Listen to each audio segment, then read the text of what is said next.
Okay, wahisemo neza gukurikira Alphonse Sport TV nk'ibisanzwe ni New Sport Update.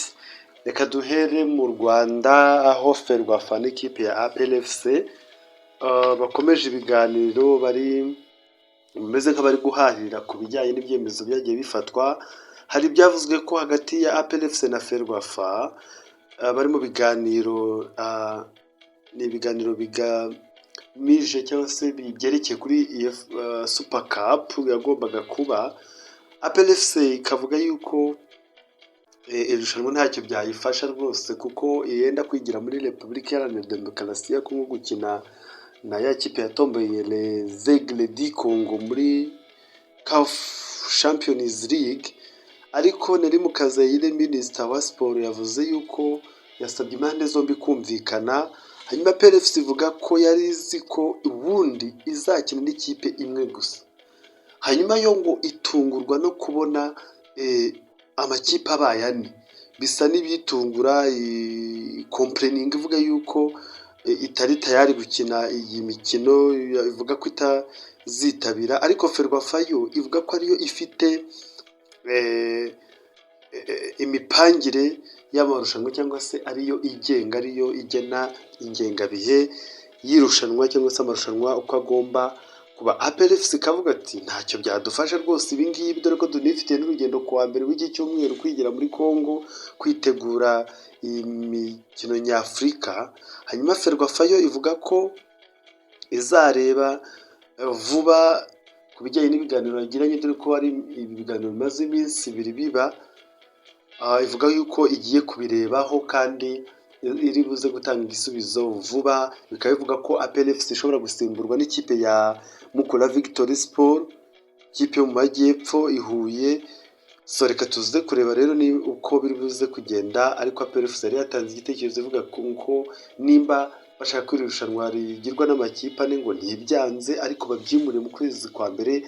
Ese Ferwafa iraza kugumisha uko yabipanze cyangwa se iraza kumva igitekerezo cya APR ijyane byimurirwe mu kwezi kwa mbere Mutarama umwaka utaha? Mbibutsa ko mu kanya gashize APR FC imaze gutsindwa na Sunrise igitego kimwe ku busa hariya kuri stade Gorogota i Nyagatare. Igitego cyaje gutsindwa ku minota 15 igice cya mbere n'umusore witwa Ndikumana Arteta.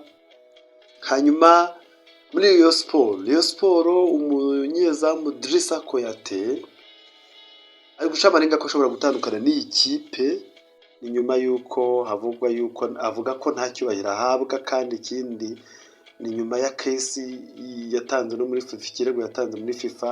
Ariko nyuma biza kugaragara ko Rayon Sport yaje kuganira nawe ndetse n'ibibazo bijyanye n'amafaranga bari gupfa. Rero bishoboka ko uno munyezamu ashobora gutandukana n'iyi kipe, kandi iyi minsi yari amaze iminsi rwose abyitwaramo neza. Reka tuze kureba amaherezo y'aka kavuyo k'uyu munyezamu ndetse n'ikipe ya Rayon Sport. Mbibutsa ko Rayon Sport ku munsi w'ejo izakina ikipe muri Kenya yitwa Matale FC. Ku munsi w'ejo rwose bakaba bafitanye umukino wa gishuti.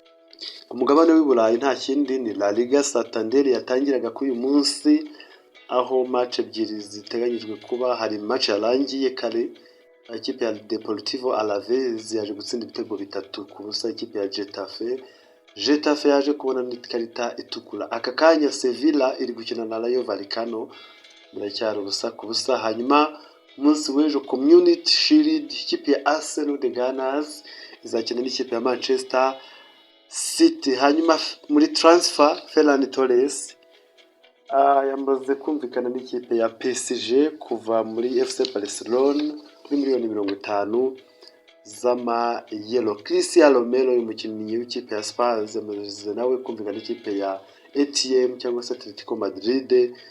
Byamaze kurangira, diru yarangiye. Mwakoze cyane gukurikira Alphonse Sport TV, mbashishikariza gukanda subscribe ndetse no gufollowinga, mukanashyira ibitekerezo byanyu muri comment. Turabakunda cyane kandi ndabashimiye.